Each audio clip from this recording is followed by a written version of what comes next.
Hello and welcome to GK with BK. In this video, we will discuss important questions and answers. So let's start today's session. आज का हमारा पहला प्रश्न है तबकात नासिरी की रचना किसके द्वारा की गई थी। फ्रेंड्स, इस क्वेश्चन का आंसर है मिनाज सिराज।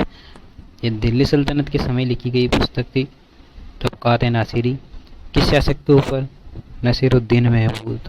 नसीरुद्दीन महमूद के समय लिखी गई थी तबकात नासिरी, और उसका शासनकाल होता है 1246 से 1266। नसीरुद्दीन महमूद। फ्रेंड्स, मिनाज ने उस बुक में तबकात नासिरी में जो है दिल्ली का आदर्श सुल्तान किसे बताया था? तो दिल्ली का आदर्श सुल्तान बताया था उसने नसीरुद्दीन महमूद को दिल्ली का आदर्श सुल्तान बताया था। और बात करते हैं अदर ऑप्शन से की तो अमीर खुसरो के द्वारा भी कई बुकें लिखी गई है, जो कि ये सभी जितने भी लेखक है सभी दिल्ली सल्तनत कालीन लेखक है। तो अमीर खुसरो के द्वारा लिखा गया है खजाइनुल फतू, खजाइनुल फतू हो गया मिफ्ताहुल फतू, और तुगलकनामा, नोबसिलर, खिजर खां या आशिका, देवल रानी या खिजर खां, ये सभी पुस्तकें लिखी गई है अमीर खुसरो के द्वारा। फिरदौसी के द्वारा जो लिखी गई प्रसिद्ध पुस्तक है वो है शाहनामा लिखा गया है फिरदौसी के द्वारा। और अलबरूनी ये भी दिल्ली सल्तनत कालीन ही लेखक था, और इसके द्वारा जो लिखा गया है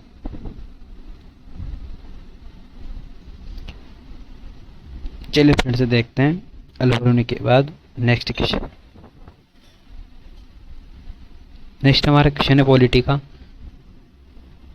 संविधान की संघीय संविधान समिति, संविधान में जो अलग अलग तरह की कई समितियां थी उसमें एक संघीय संविधान समिति भी थी, तो उसके अध्यक्ष कौन थे? फ्रेंड्स, इस क्वेश्चन का आंसर है जवाहरलाल नेहरू, जिन्होंने उद्देश्य प्रस्ताव रखा था वही अध्यक्ष थे, संविधान की संघीय संविधान समिति के अध्यक्ष थे।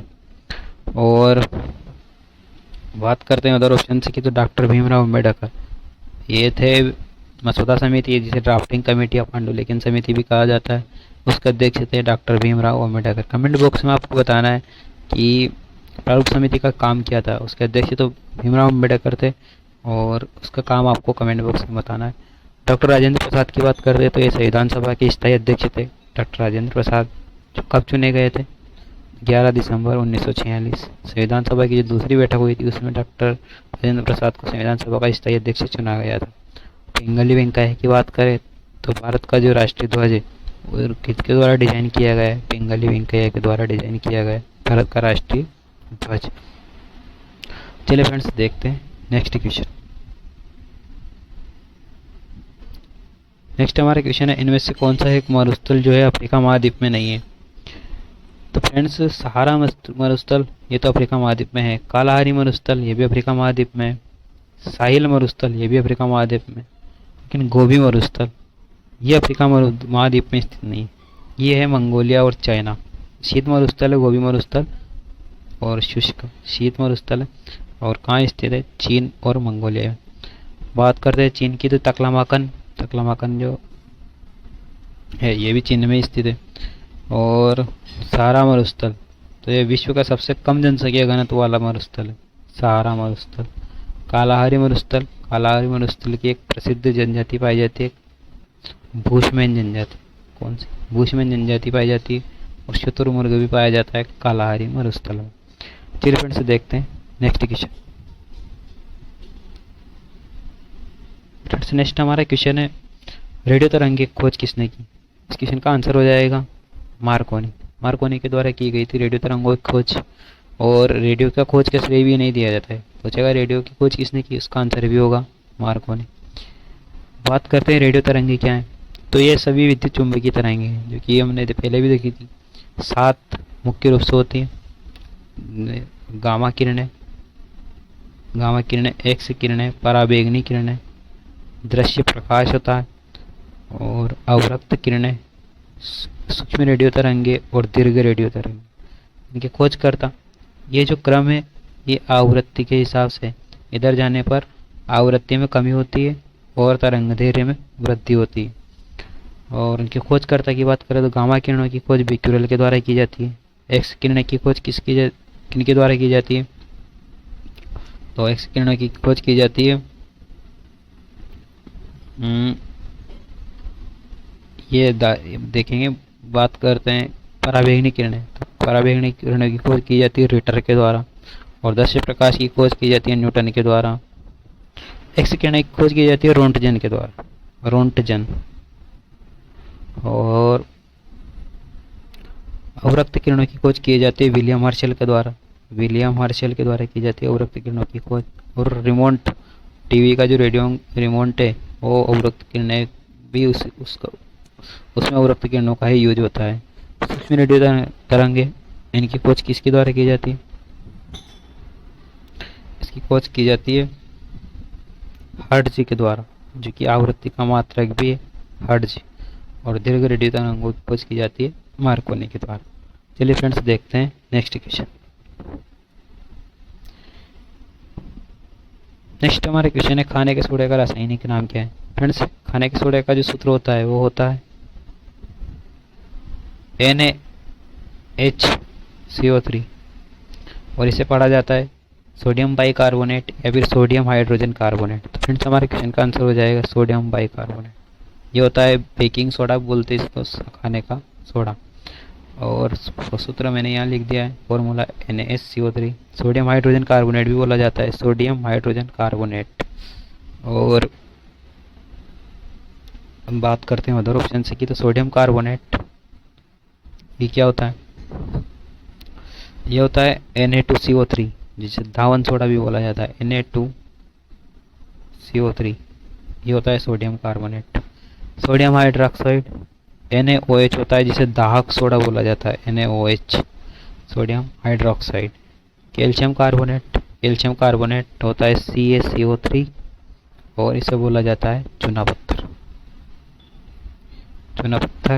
या लाइमस्टोन बोला जाता है इंग्लिश में, लाइमस्टोन। चलिए फ्रेंड्स देखते हैं नेक्स्ट क्वेश्चन। नेक्स्ट हमारा क्वेश्चन है इंसुलिन हार्मोन कहाँ से निकलता है, किस ग्रंथि से, किस कोशिकाओं से निकलता है? फ्रेंड्स क्वेश्चन का आंसर होगा बीटा कोशिका से। फ्रेंड्स जैसा कि हम जानते हैं कि जो अग्नाशय होता है, इसी संरचना होती है अग्नाशय की। ये अग्नाशय जो होता है इसमें ये मिक्स्ड ग्लैंड है। कैसी ग्लैंड है? मिक्स्ड, मतलब इसके द्वारा दोनों चीज़ों का स्त्रावण होता है। हार्मोन से भी इसके द्वारा बनाए जाते हैं और एंजाइम भी इसके द्वारा बनाए जाते हैं। तो इसके द्वारा जो हार्मोन से बनाए जाते हैं वो बनाए जाते हैं लैंगरेंस की दीपिकाओं के द्वारा, आइसेट्स ऑफ लैंगरेंस। तो इसकी जो अल्फा कोशिका होती है लैंगरेंस की दीपिकाओं में, जो अल्फा कोशिका होती है उससे बनता है ग्लूकागोन हार्मोन,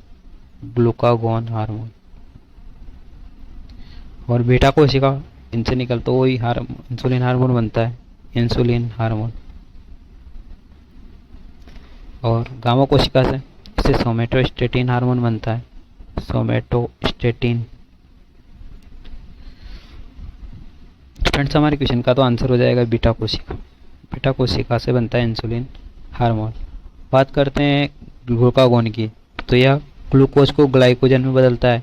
हमारे शरीर में जो ग्लूकोज जो एक्स्ट्रा बच जाता है उसको ग्लाइकोजन में कन्वर्ट कर देता है कौन? अल्फा कोशिका। ये ग्लूकागोन ये ग्लूकोज को ग्लाइकोजन में बदल देता है। और इंसुलिन इसका सेम उल्टा कार्य करता है ग्लूकागोन। ये क्या करता है? ये ग्लूकोज को बदलता है, इससे ये ग्लूकोज को बदलता है ग्लाइकोजन। तो ये जो इंसुलिन होता है ये ग्लाइकोजन को होता है उसको ग्लूकोज में बदलता है इंसुलिन। और इसी की कमी के कारण कौन सा रोग होता है? डायबिटीज। इंसुलिन की कमी से होता है डायबिटीज। फिर डायबिटीज के पेशेंट को बाहर से इंसुलिन दिया जाता है। चलिए फ्रेंड्स देखते हैं नेक्स्ट क्वेश्चन।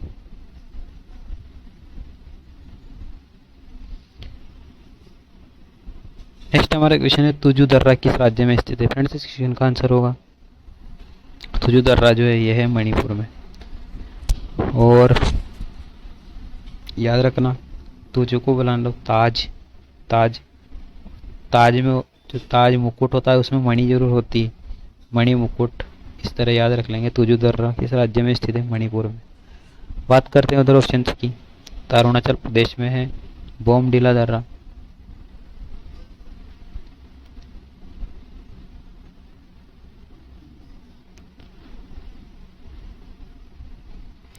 और दिपू दर्रा।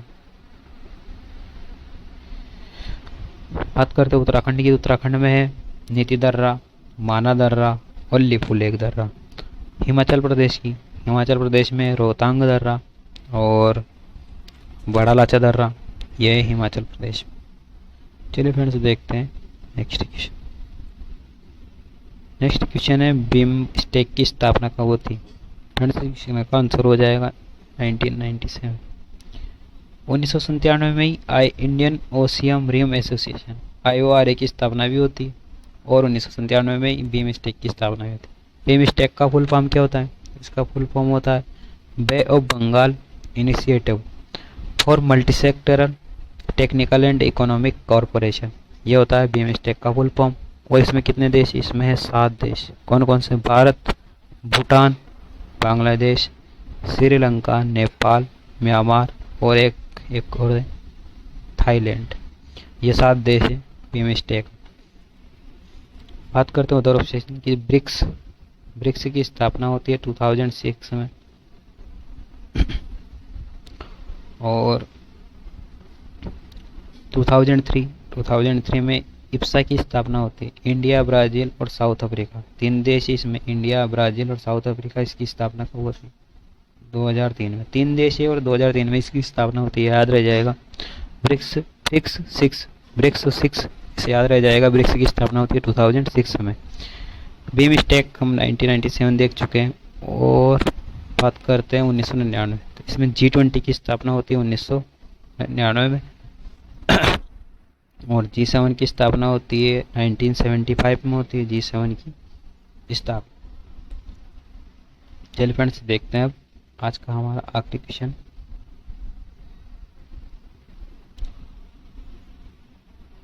फ्रेंड्स हमारा क्वेश्चन है हाल ही में नीतीश नहीं है, यह है नितिन।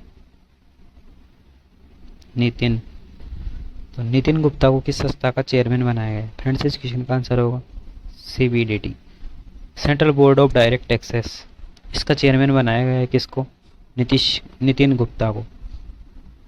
और CBDT की स्थापना कब होती है? इसकी स्थापना होती है 1963 में। CBIC इसका फुल फॉर्म क्या होता है? इसका फुल फॉर्म होता है central board of indirect tax and custom और इसकी स्थापना होती है 1964 में। इसके चेयरमैन कौन है? विवेक जौहरी इसके प्रेजेंट में चेयरमैन है। बात करते हैं अदर ऑप्शन की, तो गेल का चेयरमैन भी अभी नियुक्त किए गए। किनको नियुक्त किया गया है? संदीप गुप्ता को नियुक्त किया गया गेल का चेयरमैन। स्थापना कब होती है? 1985 में होती है। Gas Authority of India Limited GAIL स्थापना होती है 1985 में। चेयरमैन अभी बनाया गया है संदीप गुप्ता को। जियो का चेयरमैन पे भी नियुक्त किया गया है मुकेश अंबानी के बेटे आकाश अंबानी को नियुक्त किया गया जियो का चेयरमैन। जियो की स्थापना होती है 2007। चलिए फ्रेंड्स ये हो गया आज का हमारा सारे प्रश्न। और कमेंट बॉक्स में आपको बताना है कि भारत में 4G सबसे पहले किस कंपनी ने 4G की जो सिम है वो लॉन्च करी थी और कब करी थी, ये भी आपको बताना है कमेंट बॉक्स में। चलिए तो आज के लिए इतना ही। Thanks for watching video.